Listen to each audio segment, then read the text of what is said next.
What's going on, everybody? It's Jeff here. Welcome back to the channel. Markets selling off like crazy. Guys, in this video, I'm going to be going over what Janet Yellen just said, why she said it, okay, her reasoning behind it, what it means for us in the short term and the long term, and then what you can do to help protect your portfolio from getting smashed and still actually growing it and generating income in the meantime, guys. So stick around, you're not going to miss this. For those of you that are new to the channel, all I ask is to hit that like button and subscribe to join the family. And if you're interested in joining our private community, first link in the description. We have hundreds of members talk stocks and strategies, just like what we're going to go over today all day long. So if you're interested, guys, come check it out. We'd love to have you. Let's get into the video. First off, right here, Treasuries, Yellen says interest rates may need to rise modestly, and that is in order to fight inflation. Okay, it may be that interest rates will have to rise somewhat to make sure that our economy doesn't overheat, even though the additional spending is relatively small to the size of the economy. So there's a couple of reasons for this. One, you've had an insane amount of stimulus, okay, and trillions of dollars just be printed throughout the COVID-19 pandemic and dumped into the economy that's been circulating. You've got people staying at home. You've got American savings accounts at all-time highs. Okay, that is absolutely changing, and they were afraid once of the the reopening, the amount of money that was just going to get dumped into the market, and what would happen to it, and how high inflation would rise. And they're looking to kind of combat that. You have many different spectrum happening. I want to point out this article as well. If you guys are familiar with it, then that's great. If you're not familiar with it, then please do some reading about it. This is all about lumber, okay? So I am very deep into the real estate industry. It is partially what I do for my main business. It's the marketing behind it, okay? And I have a few rental properties myself. Lumber, the price of lumber is absolutely skyrocketing. When you look at the how the prices have risen in the last 16 months, it is an insane exponential curve. You have builders out there that by the time they sign a contract, they have to put in a clause saying, listen, 5% increase in the cost of lumber every 2 weeks. That can't sustain. All right. If you're also looking, I'm going to pull this article up from just my home state, where CT's real estate inventory is shrinking drastically.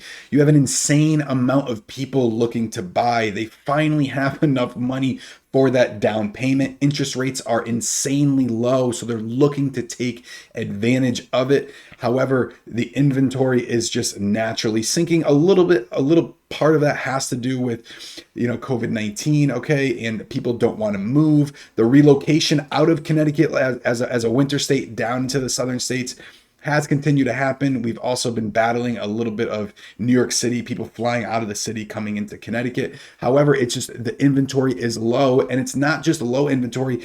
It's being the effect is like quadrupled because you have so many more people wanting to buy than ever happened before.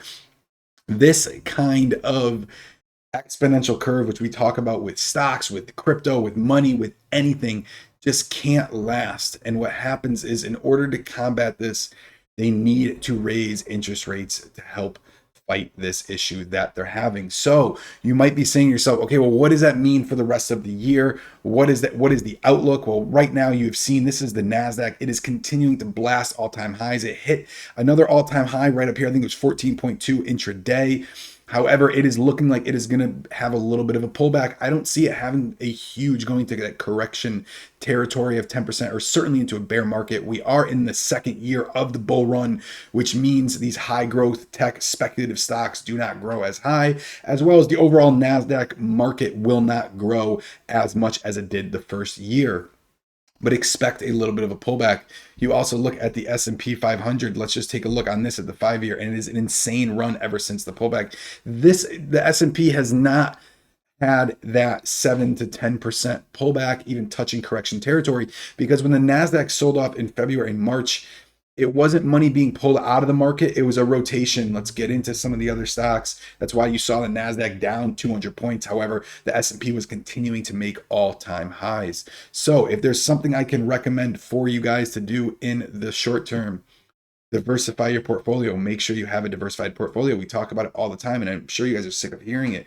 But having way too many high growth, those $5 stocks that are banking on FDA approval, okay, just is not where the money is going to be shifting them into, especially at a time like this. Another thing, guys, I want to point out what you can continue to do, and this is what we talk about a little bit in the group, is investing in the VIX. This is a volatility index that is all based on fear. All right, if you look, it's been spiking. It spikes every single time the Fed talks. It is not a bad idea to buy a small call option ahead of the Fed meeting. All right. Now, let me give you guys my perspective on what is going to happen for the rest of the year. This is the SPX. You can see it starting to retrace a little bit. All right. Right here, you have the, I believe this is the 100. Yes, the 100-day moving average. It broke through the 50-day moving average, and it might retrace all the way down to the 100-day moving average, as we've had 1, 2, even breakthrough, but 3, 4 touch points happen. You can expect that to continue to happen.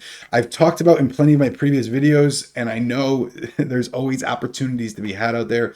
But normally I like to recommend you guys have 20% cash on hand in your portfolio to be able to save some money, to be able to buy some of these dips, add to your positions when they're down. That was in the first year of the bull run. I will take that 20% and make small swing plays, make small day trades to help build some capital on it.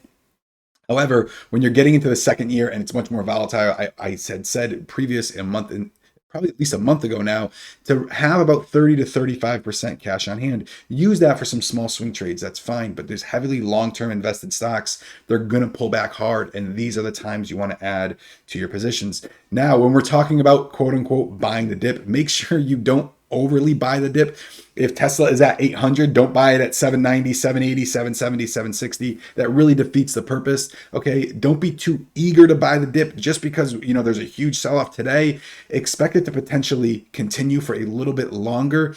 Wait for it to drag out a little bit before you really buy the dip. You should only be also buying the dip to help dollar cost average into your position. Okay, last thing I am going to talk about, guys, is if you are not selling covered calls against some of your long positions, okay, or even selling cash secured puts with that 30 to 35% cash on hand, like I had said I recommended to you guys, you're really missing out on some good opportunities. One, to generate cash flow immediately to your portfolio, and also give you an amazing position to buy a stock at a much greater of a discount, okay?